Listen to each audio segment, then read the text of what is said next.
Assalamualaikum warahmatullahi wabarakatuh. Di pertemuan kali ini kita akan membahas tentang materi pendidikan agama Islam pada kelas 11 fase F kurikulum merdeka. Pada bab 7 dengan subjudul menguatkan iman dengan menjaga kehormatan, ikhlas, malu, dan zuhud. Oleh saya, Fadil Fitriadi.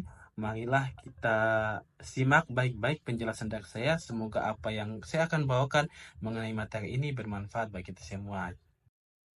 Pada pembahasan materi kali ini, di bab 7, itu kita akan membahas 4 sub pokok materi, di mana yang pertama kita akan membahas mengenai materi menjaga kehormatan.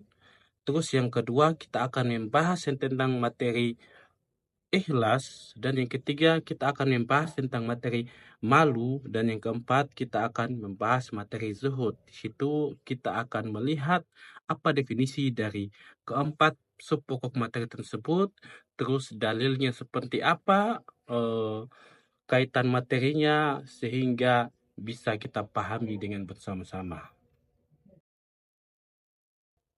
Baik, poin pertama yang akan kita bahas yaitu menjaga kehormatan. Perlu kita ketahui, menjaga kehormatan adalah menjaga harga diri, nama baik, dan kemuliaan diri. Dengan kata lain, menjaga harkat, martabat, dan harga diri manusia. Menjaga kehormatan dalam bahasa Arab disebut dengan muru'ah, ya. Jadi muru'ah adalah proses penjagaan tingkah laku seseorang agar sejalan dengan ajaran agama, ya. Menghiasi diri dengan akhlak terpuji dan menjauhi segala bentuk keburukan. Selain itu, muru'ah juga disebut dengan istilah iffah, ya. Iffah. Jadi secara bahasa, iffah berarti mencegah dari sesuatu yang tidak bermanfaat atau menjauhi hal yang buruk dan terlarang, ya. Jadi jika kita menjauhi hal-hal yang buruk yang tidak bermanfaat bagi kita, itu disebut sebagai iffah, ya. Sedangkan secara istilah, ya, iffah itu berarti sifat yang menjadikan seseorang dapat menghindar dari menuruti hawa nafsunya, ya. Jadi sifat-sifat yang dapat membuat kita menjauhi atau menghindari hawa nafsu kita itu disebut sebagai iffah. Dalil sikap menjaga kehormatan terdapat di dalam Al-Quran surat Al-Ahzab ayat 35 sebagai berikut. A'udzu billahi minasyaitonir rajim. Bismillahirrahmanirrahim.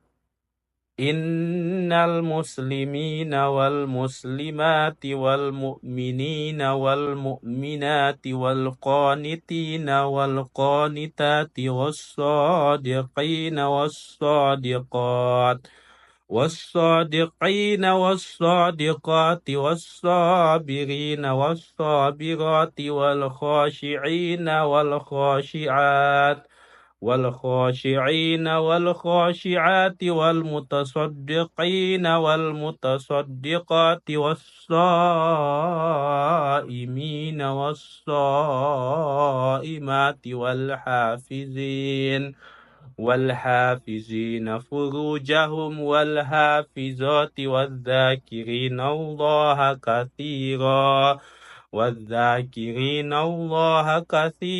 والذاكرات أعد لهم مغفرة وأجرا عظيما. Artinya, sesungguhnya laki-laki dan perempuan yang muslim, laki-laki dan perempuan yang mukmin, laki-laki dan perempuan yang tetap dalam ketaatannya, laki-laki dan perempuan yang benar, laki-laki dan perempuan yang sabar, laki-laki dan perempuan yang khusyuk, laki-laki dan perempuan yang bersedekah, laki-laki dan perempuan yang berpuasa, laki-laki dan perempuan yang memelihara kehormatannya, laki-laki dan perempuan yang banyak menyebut nama Allah. Allah telah menyediakan untuk mereka ampunan dan pahala yang besar. Quran Surat Al-Ahzab ayat 35. Macam-macam sikap muru'ah. Perlu kita ketahui muru'ah terbagi menjadi 3. Yang pertama, muru'ah terhadap diri sendiri. Yang kedua, muru'ah terhadap sesama makhluk. Dan yang ketiga, muru'ah terhadap Allah Subhanahu wa Ta'ala. Pada poin yang pertama yang kita akan bahas pertama itu muruah terhadap diri sendiri. Perlu kita ketahui, muruah terhadap diri sendiri adalah mempertahankan serta melaksanakan perilaku yang mulia dan menghindari perilaku yang tercela dimanapun dan kapanpun, meskipun dalam keadaan sendiri. Terus selanjutnya, muruah terhadap sesama makhluk, yaitu menjaga perilaku yang mulia dan menghindari perilaku yang tercela kepada orang lain, baik di lingkungan keluarga, sekolah, dan masyarakat.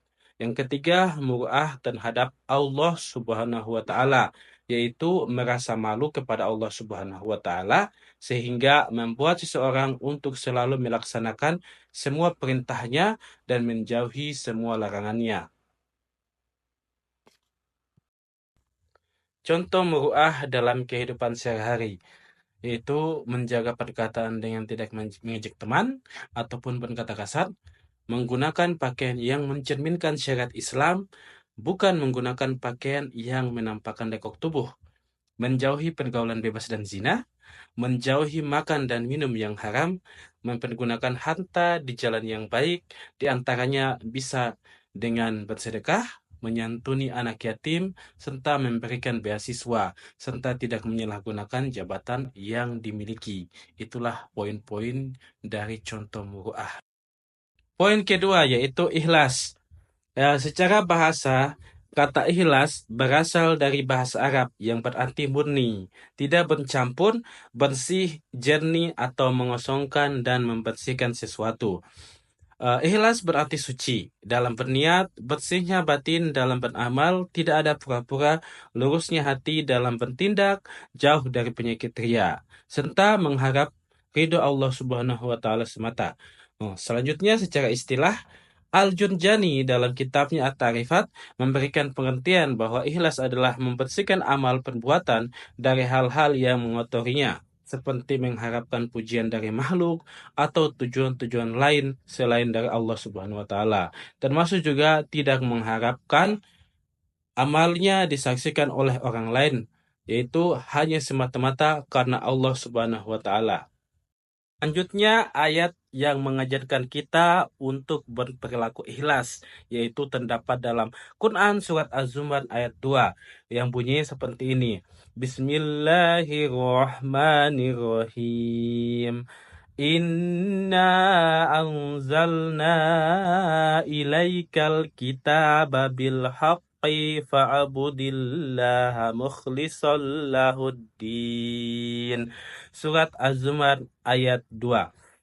Artinya, sesungguhnya kami telah menurunkan kepadamu Muhammad Alkitab yaitu Al-Quran dengan benar, maka sembahlah Allah Subhanahu wa taala dengan memurnikan ketaatan ibadah kepadanya. Quran Surat Az-Zumar ayat 2. Poin ketiga yaitu ikhlas. Ikhlas memiliki beberapa tingkatan. Ya, secara umum terbagi menjadi tiga, yaitu orang awam atau umum, orang hawas yaitu khusus, dan hawasul hawas atau excellent. Yang pertama, orang awam atau umum. Pada tingkatan ini, seseorang yang beribadah kepada Allah Subhanahu wa taala, tujuannya itu untuk mencari dan menghitung keuntungan dunia dan akhirat. Selanjutnya, orang yang hawas atau orang khusus. Pada tingkatan ini, seseorang beribadah hanya untuk mencari keuntungan akhirat dan bukan lagi berorientasi pada keuntungan dunia. Terus yang ketiga, tingkatan hawasul hawas atau yang disebut dengan excellent. Ya, pada tingkatan ini, seseorang yang beribadah tidak ada motivasi apapun kecuali hanya mengharap ridho dari Allah Subhanahu wa taala semata. Beribadah bukan sebagai kewajiban, tetapi menjadi kebutuhan sebagai seorang hamba. Seperti itu. Selanjutnya itu ciri-ciri orang ikhlas. Di sini ada 3 poin dijelaskan. Poin pertama itu menjelaskan kepada kita bahwa kita tidak lagi mengharap atau menghiraukan pujian atau hinaan orang lain. Terus poin kedua menjelaskan kita bahwa kita tidak lagi kita atau tidak harus melihat kepada manfaat atau bahaya dari suatu perbuatan, tetapi pada hakikat perbuatan bahwa misalnya bahwa amal yang kita lakukan adalah perintah Allah, Terus poin yang ketiga, tidak mengingat pahala dari perbuatan-perbuatan baik yang kita lakukan, ya. Seperti itu jika kita mengharapkan atau ingin menjadi seseorang yang ikhlas dalam perbuatan. Di poin ketiga itu ada malu, ya. Malu itu dalam bahasa Arab itu disebut sebagai al-haya, ya. Malu disebutkan oleh Nabi Muhammad SAW sebagai cabang dari iman. Karena dengan sifat malu, seseorang dapat tergerak melakukan kebaikan dan menghindari keburukan. Sifat malu akan selalu mengantarkan seseorang pada kebaikan. Jika ada seseorang yang tidak berani melakukan kebaikan, maka sebabnya bukanlah sifat malu yang dimilikinya, tetapi itu disebabkan sifat penakut dan kelemahan yang dimiliki oleh seseorang tersebut. Macam-macam sikap malu. Malu di sini terbagi menjadi dua macam, ya. Yang pertama malu secara naluri atau disebut sebagai malu garizah, ya. Terus yang kedua malu yang dicari atau dilatih atau disebut muktasab. Kita bahas poin pertama, yaitu malu secara naluri, yaitu sifat malu yang Allah Subhanahu wa Ta'ala ciptakan pada diri hamba sehingga mengantarkan hamba tersebut melakukan kebaikan dan menghindari keburukan. Inilah yang termasuk dari cabang-cabang dari iman, karena bisa menjadi perantara menaikkan derajat iman.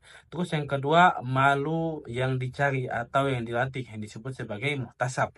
Sifat malu ini ada kalanya bagian dari iman, seperti rasa malu sebagai hamba di hadapan Allah Subhanahu wa Ta'ala pada hari kiamat, sehingga menjadikan mempersiapkan bekal untuk di kemudian hari. Ada kalanya juga malu ini bagian dari ihsan, seperti malunya hamba karena adanya rasa takarub atau merasa selalu dalam pengawasan Allah Subhanahu wa Ta'ala. Ya, inilah puncak dari macam-macam cabang-cabang keimanan. Hadis tentang malu, ya. Di dalam hadis ada beberapa hadis yang menjelaskan tentang rasa malu.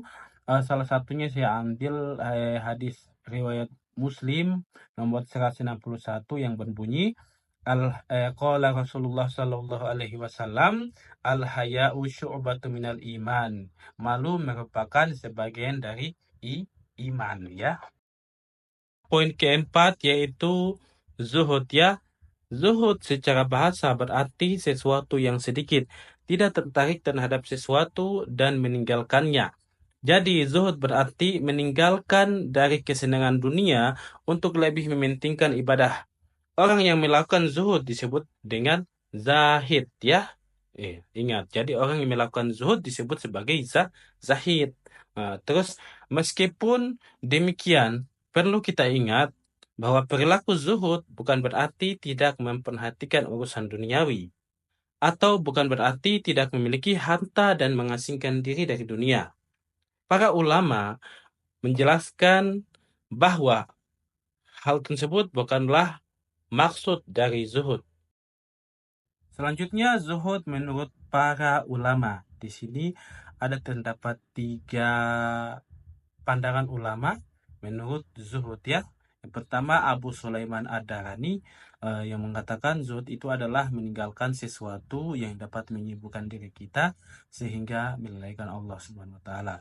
Terus menurut Abu Sa'id bin Al-Arabi, zuhud adalah mengeluarkan kemuliaan harta dari dalam hati kita. Maksudnya harta yang dimiliki tidak menjadikan hati ini jauh dan lalai dari Allah Subhanahu wa Ta'ala. Terus yang ketiga, menurut pandangan Ragib Al-Isfani, dia mengatakan bahwa orang yang melakukan zuhud terhadap dunia adalah orang yang cinta kepada akhirat, sehingga ia menjadikan dunia untuk akhirat, yakni menjadi harta duniawi untuk kebutuhan dan keperluan akhirat. Itulah tadi pembahasan mengenai materi menguatkan iman dengan menjaga kehormatan, ikhlas, malu, dan zuhud. Semoga dari poin-poin tersebut memberikan banyak manfaat bagi kita semua, terutama dalam penerapannya dalam kehidupan kita sehari-hari. Terima kasih atas perhatiannya untuk semua. Saya ucapkan wallahu muwaffiq ila aqwamit thoriq, billahi hidayat taufik. Wassalamualaikum warahmatullahi wabarakatuh. Terima kasih telah menonton video ini. Bye bye.